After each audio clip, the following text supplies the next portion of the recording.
Hey Virgo, happy November. I hope that this finds you well and in good spirits. We are nearly finished with 2022 and we have a lot happening this month. We had the first of two eclipses on October 25th, and we have another full moon lunar eclipse in the sign of Taurus on November 8th. Fellow Earth sign.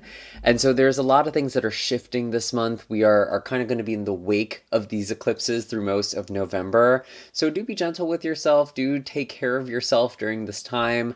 I actually do have a sale on my website as well through November 8th. You can find all of the information in my description box down below. You can get 20% off any reading or distance Reiki session. So if that's something you want to do, now is a great time to book. I was really connecting with your energy, Virgo, and it just felt like you wanted to get straight into the reading. There was just no questions, like, let's go, boom. And I pulled the Dragonfly card. So, again, kind of a high velocity energy, and one that can change directions very suddenly or very unexpectedly.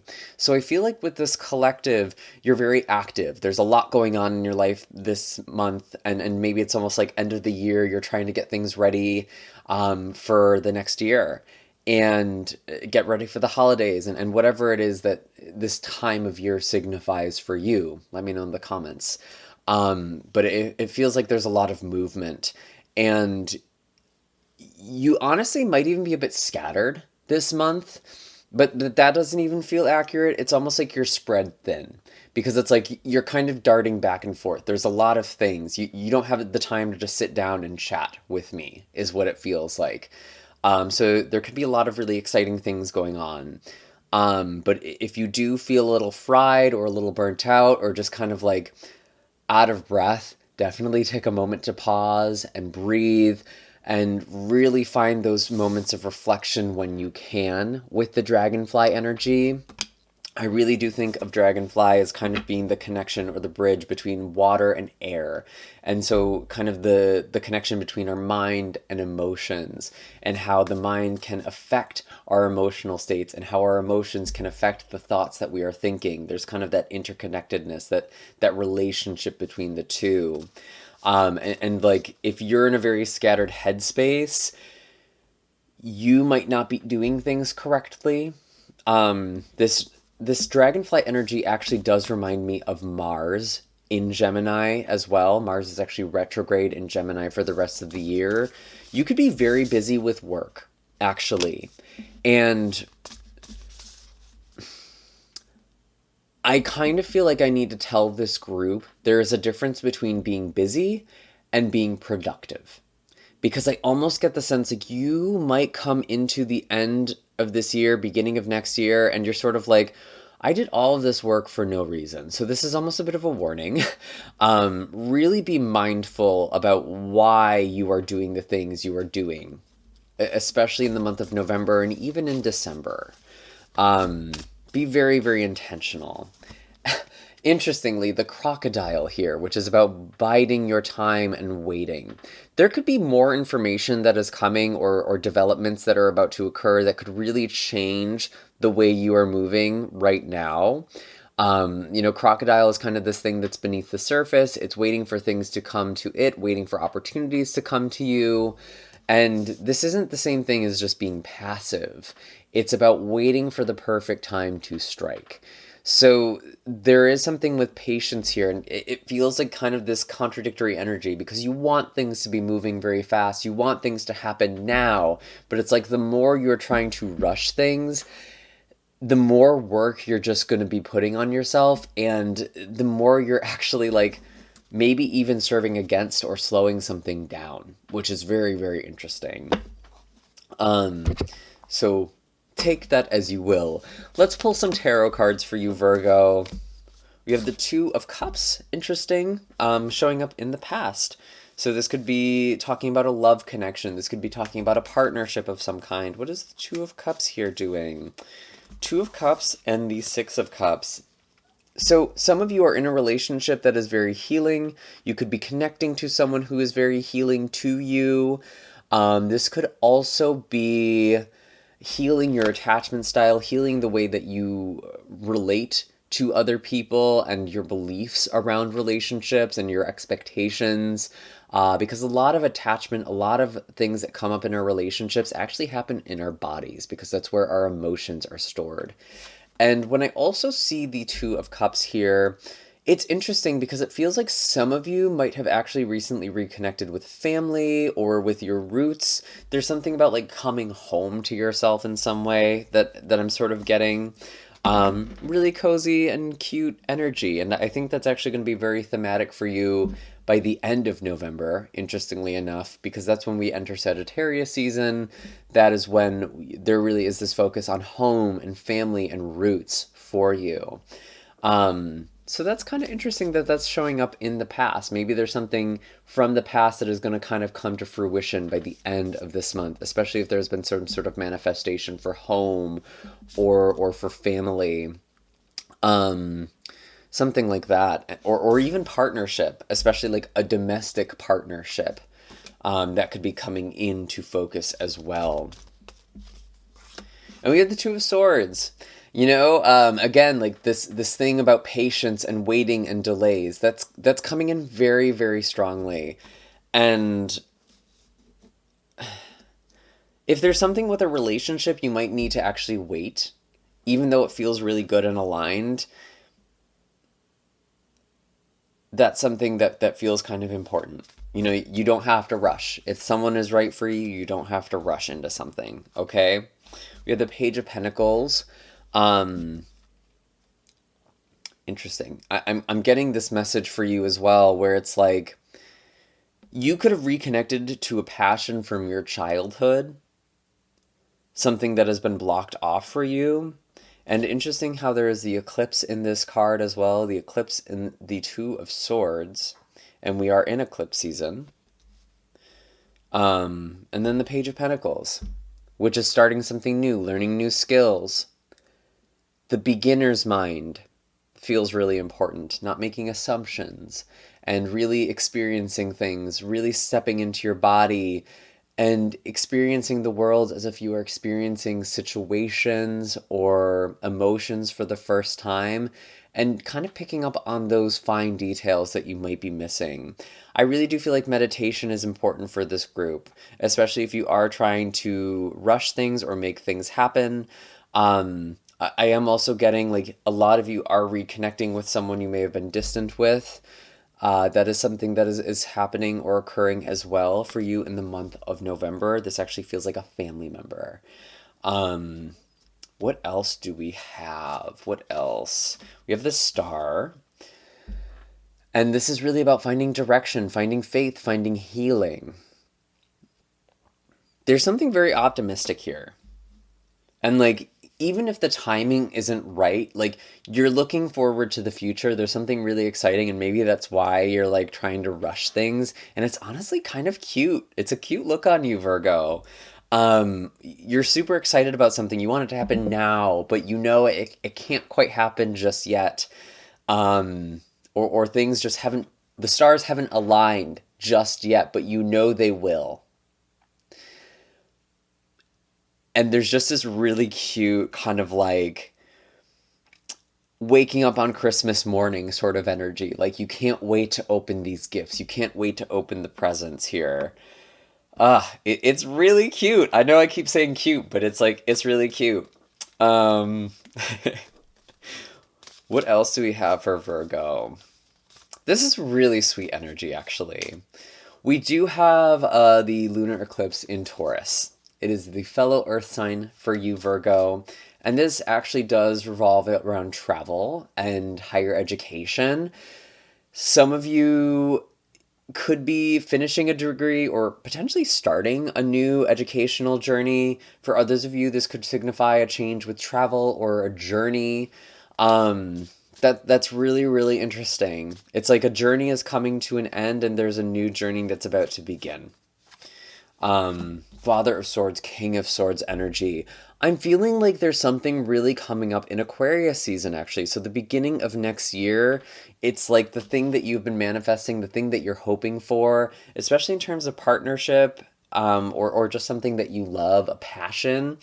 There's something that feels really exciting with Aquarius season because both the Star and King of Swords represents Aquarian energy, We do have Saturn in the sign of Aquarius. Saturn went direct in October after being retrograde for several months. And Saturn is actually leaving the sign of Aquarius in March, and it's not going to be retrograding back. It's just going to be in Pisces for the next 3 years. So, whatever sort of themes or lessons that have been happening for you with this Aquarius energy, finding the right routines, it's kind of been slow, steady progress. And like, even though the readings I've been doing for Virgo have been very beautiful this year, and there's been a lot of love and a lot of focus on connection and like the things that really matter, it sort of feels like almost this Cinderella kind of energy where it's like you might feel like you're just doing this work, you're in this grind, and it's like there's no real point to things or there's not really any potential for growth. You might have felt stuck or stagnant. It feels like something is really shifting. Your hard work is paying off, Virgo. Um, and I feel like there's something you are rushing to complete or to do, but rest assured, you will see the completion of something. You will see this slice of destiny um, that feels really, really exciting. I do also feel like with the King of Swords, it's like you're strategizing about the future. You're planning your next move. And you're coming at things in a very logical way. So even though there's this very exciting energy, there's this very hopeful energy, it feels like you're kind of reining it in a little bit and you're like, okay, let's do things the right way. Even though I'm really excited about this opportunity or this relationship, whatever it is that's lighting you up this month, it's like you know you have to do it the right way. And you're not going to rush things. And I think you're kind of begrudgingly accepting that in Sagittarius season. By the end of November, you're like, okay, I have to do this right.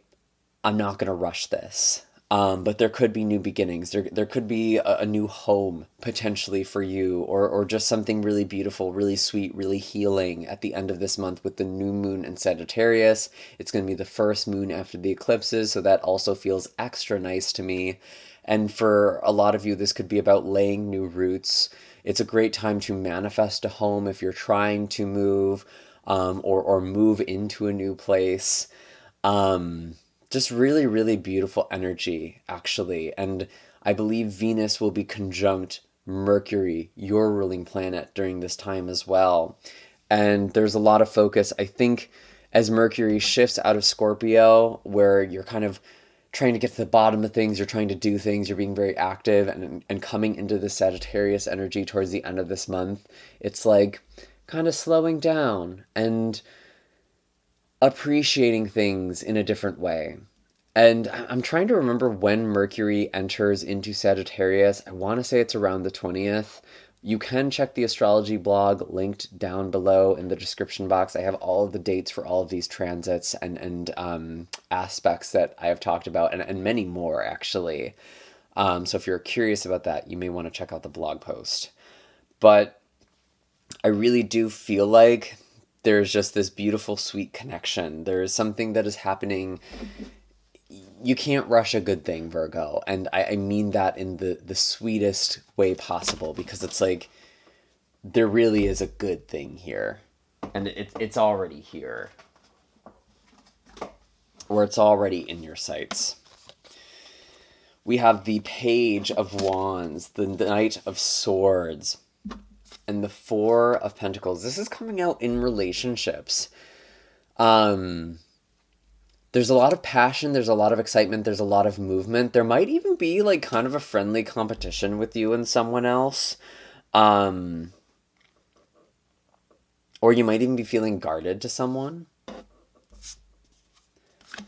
But we have the Sun here. It's a very sweet and playful energy for your relationships. And honestly, Jupiter is going direct in your opposite sign, in Pisces. And Jupiter actually rules over Pisces. So it's a very comfortable sort of ingress or transit for it. And with it stationing direct, it's like all of these themes of love, whether that's self-love or loving relationships, like there's just kind of this beautiful culmination here. And what else do we have? Let's talk about finances and work for you really quickly. We have Temperance. Finding a balance.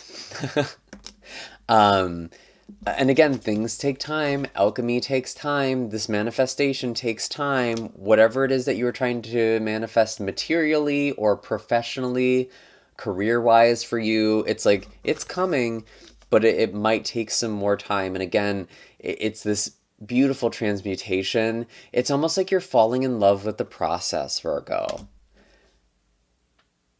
I love that. You are falling in love with the process. You're falling in love with the rhythm of life. And it's like, yeah, you're excited about the future. You're looking forward to things again. You want things to happen now, but it almost makes life sweet to have things to look forward to. And I think over the past few years, it's been really hard to do that. Since the beginning of the pandemic, when Saturn entered Aquarius, um, it feels like it's been very hard to envision and be hopeful for the future, where Aquarian energy is on some level kind of inherently optimistic because it's very humanitarian. And like it's been very hard to be hopeful for humanity and hopeful for the future and hopeful for progress. But I feel like there's this hope that is being rekindled and you're getting there. It's getting there. And I just need another drink of water. For some reason, my voice is like a little scratchy at this point.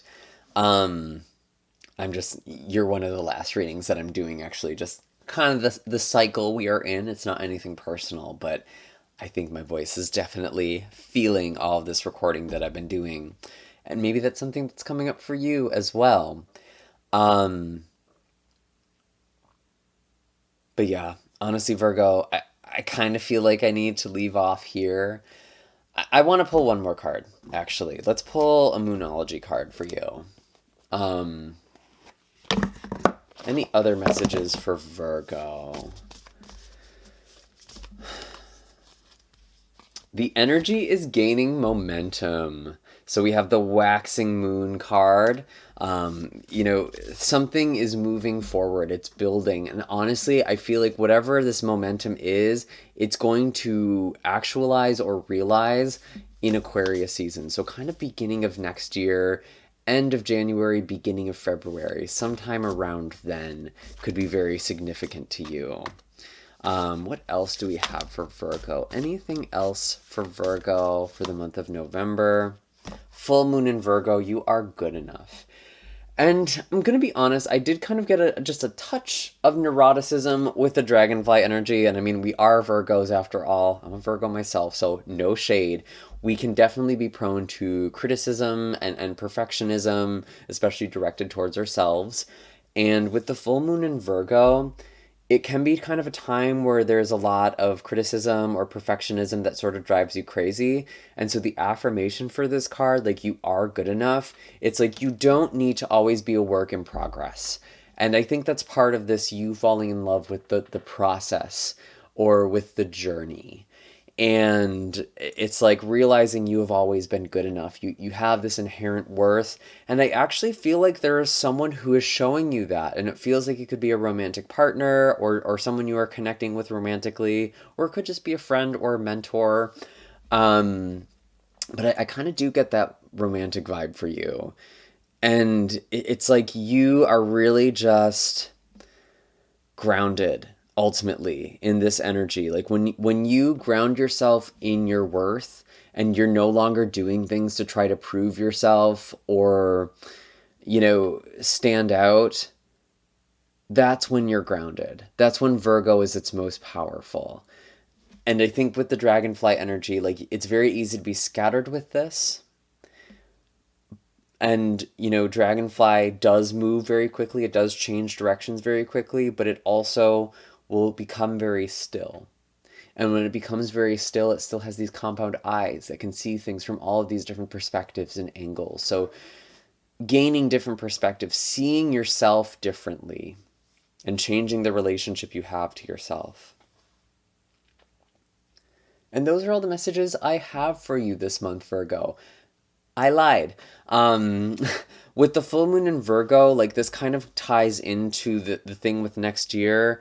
When Saturn goes direct in March, it's also going to be around the time we have the full moon in Virgo. So, you know, Aquarius Pisces season, which is the full moon in Virgo, feels like just this beautiful harvest and time of fruition. And it's like something is building up to that point.